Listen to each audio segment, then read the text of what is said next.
बिहार में लालू नीतीश की सरकार ने सरकारी छुट्टियों में बहुत बड़ा बदलाव किया है। जो हिंदू त्योहार थे उनकी छुट्टियां घटाई गई हैं, जो इस्लामिक त्योहार हैं उनकी छुट्टियां बढ़ाई गई हैं। खूब तूतू में हो रही है, खूब बयान भी आ रहे हैं। समर्थन करने वाले समर्थन कर रहे हैं सरकार का, विरोध करने वाले विरोध कर रहे हैं। खूब तूतू में हो रही, आरोप प्रत्यारोप हो रहा है, लेकिन कोई मूल कारण नहीं बता रहा है, कोई अस्थायी समाधान नहीं बता रहा है। मूल कारण यह है कि बिहार में 20% मुस्लिम हो चुके हैं और सरकार बनाने के लिए 30% वोट चाहिए। तो लालू नीतीश को पता है कि 20% हमें एक मुश्त मुस्लिम वाला वोट मिल जाए और हिंदू तो जाति के आधार पर 10-15% हमें दे ही देंगे।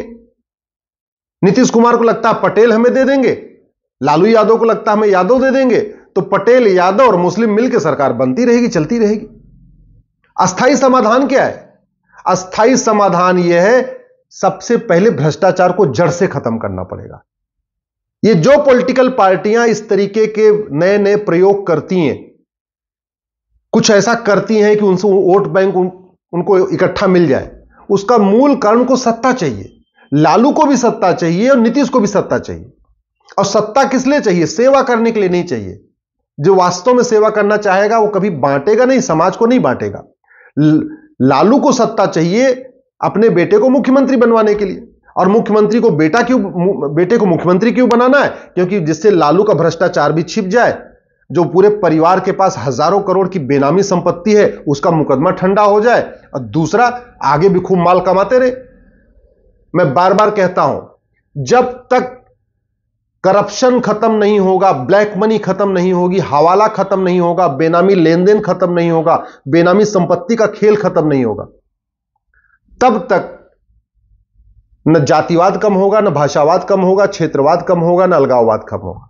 पॉलिटिकल पार्टियां जाति का जहर घोलती हैं केवल और केवल सत्ता के लिए, और सत्ता चाहिए उनको मलाई खाने के लिए, मेवा खाने के लिए। पॉलिटिकल पार्टियां भाषा का जहर घोलती हैं सत्ता के लिए, और सत्ता चाहिए उनको मलाई खाने के लिए, मेवा खाने के लिए। पॉलिटिकल पार्टियां जो पंथ का जहर घोलती हैं केवल किस लिए? सत्ता प्राप्त करने के लिए। यह भ्रष्टाचार खत्म हो जाए तो मैं गारंटी के साथ कहता हूं, आपको भारत की कम से कम 25 बड़ी पॉलिटिकल पार्टियां, जो रीजनल पॉलिटिकल पार्टियां, अपने आप ही खत्म हो जाएंगी। भ्रष्टाचार खत्म हो जाए, समाजवादी पार्टी खत्म हो जाएगी। भ्रष्टाचार खत्म हो जाए, लालू की आरजेडी खत्म हो जाएगी। भ्रष्टाचार खत्म हो जाए, अब्दुल्ला की नेशनल कॉन्फ्रेंस खत्म हो जाएगी। भ्रष्टाचार खत्म हो जाए, महबूबा की पीडीपी खत्म हो जाएगी। भ्रष्टाचार खत्म हो जाए, बादल का अकाली दल खत्म हो जाएगा। भ्रष्टाचार खत्म हो जाए, चौटाला की पार्टी खत्म हो जाएगी हरियाणा से। भ्रष्टाचार खत्म हो जाए, झारखंड से सोरेन की पार्टी खत्म हो जाएगी।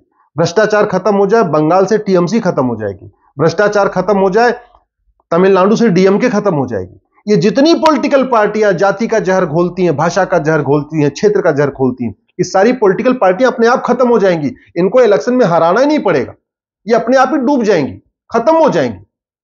क्यों खत्म हो जाएंगी? आप केवल वन नेशन वन टैक्स लागू कर दीजिए, बस 100 रुपए से बड़ा नोट बंद कर दीजिए। मैं कहता हूं 25% भ्रष्टाचार खत्म।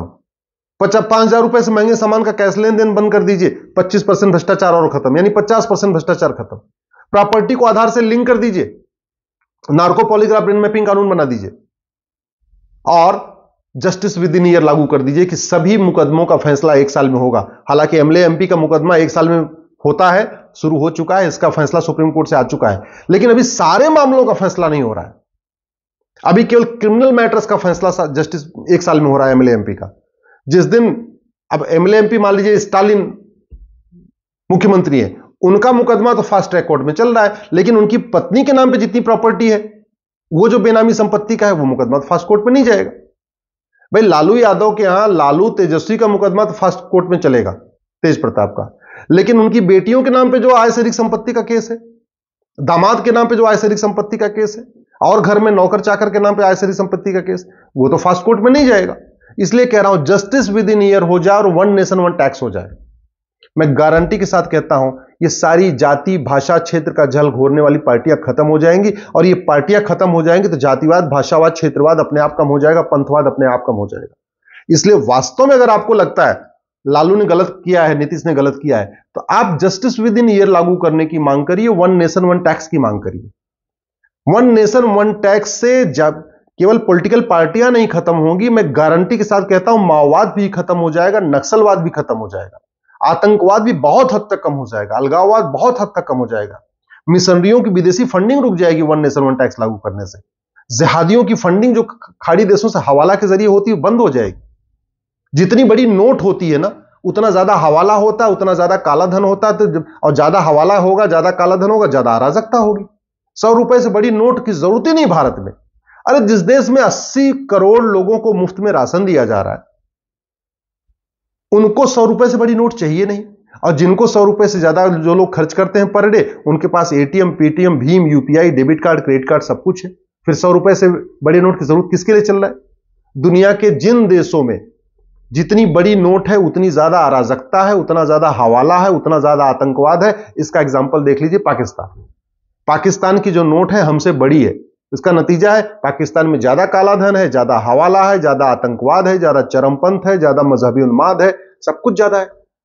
ज्यादा वहां पे अपहरण भी है, ज्यादा किडनैपिंग भी है, ज्यादा मर्डर भी है। वहीं अमेरिका, यूरोप देख लीजिए, मैक्सिमम करेंसी 100, हमसे कम अपराध है, वहां माओवाद भी नहीं है, वहां नक्सलवाद भी नहीं है, वहां जिहाद भी कम है, वहां मजहबी उन्माद भी कम। सीधा सीधा संबंध होता है, कोई भी काम फ्री में नहीं होता। ये लालू नीतीश ने जो छुट्टियों की संख्या बढ़ाई है मुस्लिम्स की, वो केवल इसलिए बढ़ाई है, उनका सीधा सीधा उनको लगता है कि पटेल, जो बिहार के पटेल भाई हैं, वो नीतीश कुमार के चेहरा देख के वोट दे देंगे। जो बिहार के हमारे यदुवंशी भाई हैं, वो लालू का चेहरा देख के वोट दे देंगे। और मुस्लिम्स को उन्होंने इस तरीके से अपीजमेंट शुरू कर दिया है, उनके मदरसे बनवा रहे हैं, उनके मौलानाओं के लिए कुछ अलग से व्यवस्था कर रहे हैं, अभी छुट्टी भी बढ़ाई जा रही है, उनको लगता है मुस्लिम भी वोट दे देंगे। तो 20% मुस्लिम प्लस यादव और पटेल, तो इतना मिला के उनको लगता है हमारी सरकार बनती रहेगी, और जब सरकार बनती रहेगी तो हम खजाना लूटते रहेंगे, खाते रहेंगे। क्या व्यवस्था कितनी बदहाल है बिहार की, आपने सोचा? कभी आपने सोचा कि बिहार इतना पीछे क्यों है, बिहार इतना बदहाल क्यों है? जिस बिहार में नालंदा यूनिवर्सिटी थी, जिस बिहार में चंद्रगुप्त ने राज किया, जो बिहार भारत का सबसे समृद्ध क्षेत्र था, सबसे ज्ञानवान क्षेत्र था, आज वहां क्या अराजकता हो गई। बिहार का मतलब गरीबी, बिहार का मतलब पिछड़ापन, बिहार का मतलब भूखमरी, बिहार का मतलब कुपोषण हो गया है। ये तभी हटेगा जब आप लोग जाति से ऊपर उठेंगे, भाषा से ऊपर उठेंगे और क्षेत्र से उठेंगे, जब आप दल गुलामी छोड़ेंगे और भारत में जुडिशियल रिफॉर्म की मांग करेंगे, पुलिस रिफॉर्म की मांग करेंगे, टैक्स रिफॉर्म की मांग करेंगे, वन नेशन वन टैक्स की मांग करेंगे, भ्रष्टाचार खत्म हो जाए। मैं गारंटी के साथ कहता हूं, संपत्ति को आधार से लिंक करते ही कम से कम 5000 सफेद पोस्ट नेता भारत छोड़ कैसे भाग जाएंगे। केवल एक काम कर दिया जाए, प्रॉपर्टी को आधार से लिंक कर दिया। मेरी पीआईएल चल रही है, लेकिन अभी उसमें तारीख पे तारीख चल रही है, उसका फैसला नहीं आया। 100 रुपए से बड़ी नोट बंद कर दे, 5000 रुपए से महंगे सामान का कैश लेन देन बंद कर दे, 50,000 रुपए से महंगी प्रॉपर्टी को आधार से लिंक कर दे, और काला धन, बेनामी संपत्ति 100% जब्त करने और भ्रष्टाचारियों को आजीवन कारावास, फांसी देने के लिए कानून बना दे। मैं गारंटी के साथ कहता हूं, भारत के कम से कम 500 पॉलिटिकल परिवार भारत छोड़ के भाग जाएंगे। ऑस्ट्रेलिया चले जाएंगे, लंदन चले जाएंगे, कनाडा चले जाएंगे, जहां जाना हो चले जाएंगे, लेकिन भारत छोड़ के भाग जाएंगे। आप मेरी बात से सहमत हैं? इस वीडियो को अधिक से अधिक शेयर करिएगा, नहीं तो ऐसे तू मैं होता रहेगा, आरोप प्रत्यारोप होता रहेगा, बतौलेबाजी होती रहेगी, नूरा कुश्ती होती रहेगी, और बस तू चोर मैं सिपाही वाला खेल चलता रहेगा। व्यवस्था नहीं बदलेगी, बिहार जहां है वहीं पड़ा रहेगा। बिहार में गरीबी, भूखमरी, कुपोषण इसलिए बढ़ रहा है क्योंकि बिहार में भ्रष्टाचार बढ़ रहा है। बिहार में गरीबी, कुपोषण, भूखमरी इसलिए बढ़ रही है क्योंकि बिहार में जनसंख्या विस्फोट ज्यादा है। कायदे से नीतीश कुमार की सरकार को वहां जनसंख्या नियंत्रण कानून बनाना चाहिए था। कायदे से नीतीश कुमार की सरकार को बिहार में घुसपैठ नियंत्रण के लिए, धर्मांतरण नियंत्रण के लिए, जनसंख्या नियंत्रण के लिए कानून बनाना चाहिए था। बिहार में समान शिक्षा, समान नागरिक संहिता लागू करना चाहिए था, लेकिन वो करने की बजाय वो केवल और केवल तुष्टीकरण की राजनीति कर रहे हैं। इसका एक ही समाधान है, वन नेशन वन टैक्स।